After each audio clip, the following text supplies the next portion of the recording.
physically ill. When asked by one of the staff what was wrong, his personal secretary, Marguerite Lahand, passed it off by saying, "What he's suffering from most of all is a case of sheer exasperation." Churchill's ever more desperate cables could only have added to his feelings of oppression. Whatever happens, you may be sure we shall fight on, and I'm sure we can at least save ourselves. But what is the good of that? The war was going from bad to worse. After conquering Yugoslavia and Greece, the Germans were now beating the British out of Crete.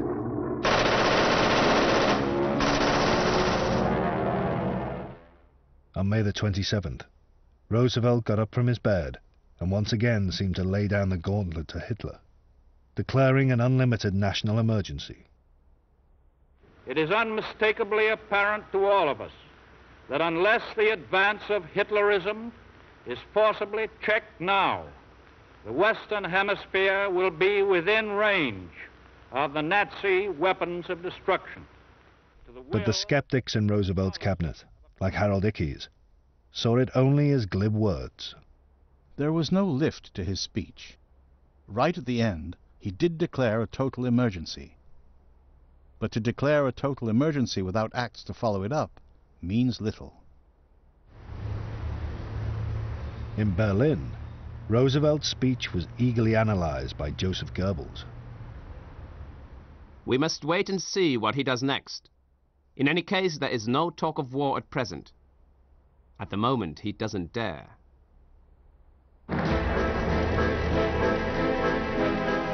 9 days later, Goebbels' boss, Adolf Hitler, let Roosevelt off his hook. At dawn on June the 22nd, 1941, 3 million Nazi troops advanced into Russia. Churchill breathed an enormous sigh of relief. Sunday, June the 22nd, 1941.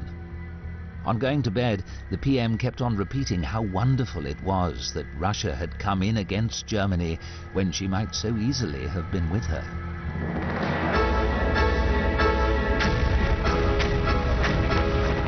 To Churchill, the invasion showed more than ever Hitler's global ambitions and could only compel Roosevelt to draw nearer to war.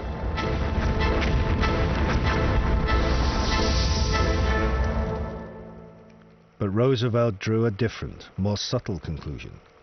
He quickly calculated that Russia's forced entry into the war could help America continue to stay out. Instead, Russia could be a second nation to be financed to fight Germany. Roosevelt wrote to one of his closest associates, Admiral William Leahy. "The Russian diversion will mean the liberation of Europe from Nazi domination. And at the same time, I don't think we need worry about any possibility of Russian domination."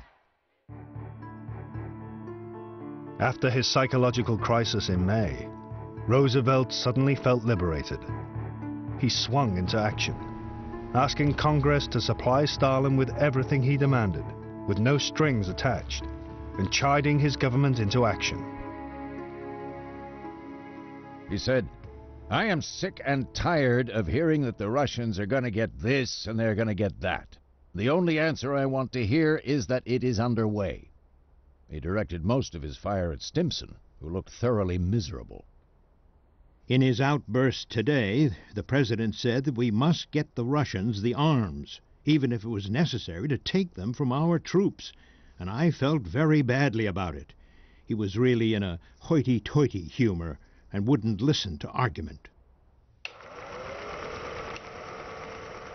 What Stimson failed to realize was that Roosevelt did not care about taking arms from American troops. He had no wish or intention that they should fight.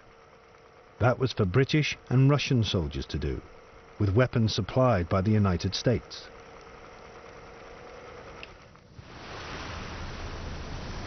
Churchill's belief that events in Russia would move Roosevelt closer to war had been reinforced by an invitation from the President to cross the Atlantic for a face-to-face meeting.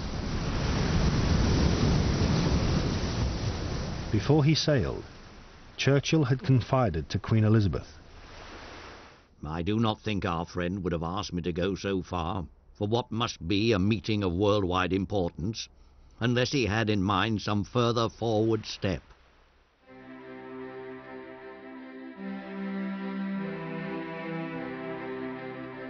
On August the 9th, 1941, Churchill, full of anticipation, arrived in Placentia Bay, off the Newfoundland coast.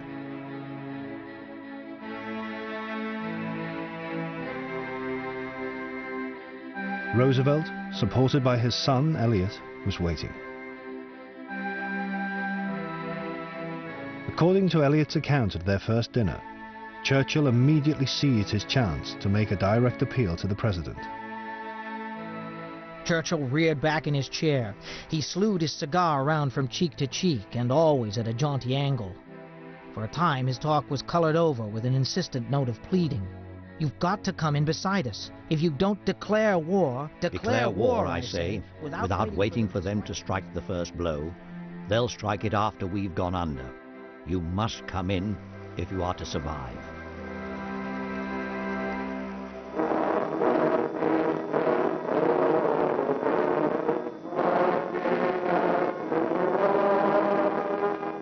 The two men were determined to get on. But on the second evening, one subject threatened to disrupt the conviviality: empire. The Americans had been driving a hard bargain over Lend-Lease, insisting that in return, Britain would promise to remove trade barriers with the British Empire. According to Elliot Roosevelt, that argument flared up at Placentia Bay. The kettle began to bubble up, and once or twice nearly over. Churchill's neck reddened, and he crouched forward. Mr. President, England does not propose for a moment to lose its favored position among the British dominions. The trade that has made England great shall continue, and under conditions prescribed by England's ministers. You see, said Father, it is along in here somewhere that there is likely to be some disagreement between you, Winston, and me.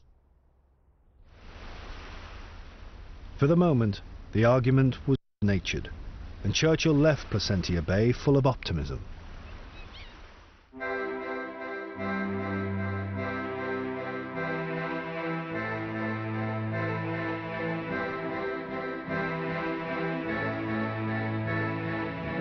Back in London, Churchill informed his cabinet that Roosevelt had said he would deliberately look out for an incident which would allow him to bring America into the war.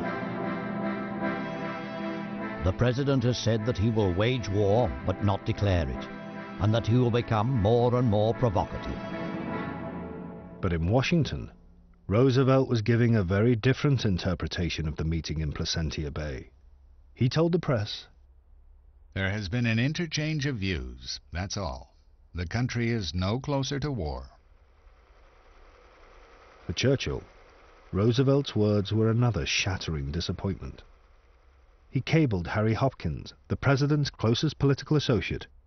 There has been a wave of depression here about the president's many assurances about no commitments and no closer to war, etc.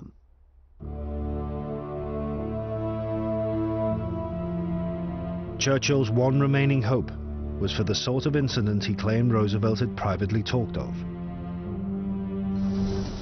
In the coming weeks, German U-boats in the Atlantic sank 2 American destroyers.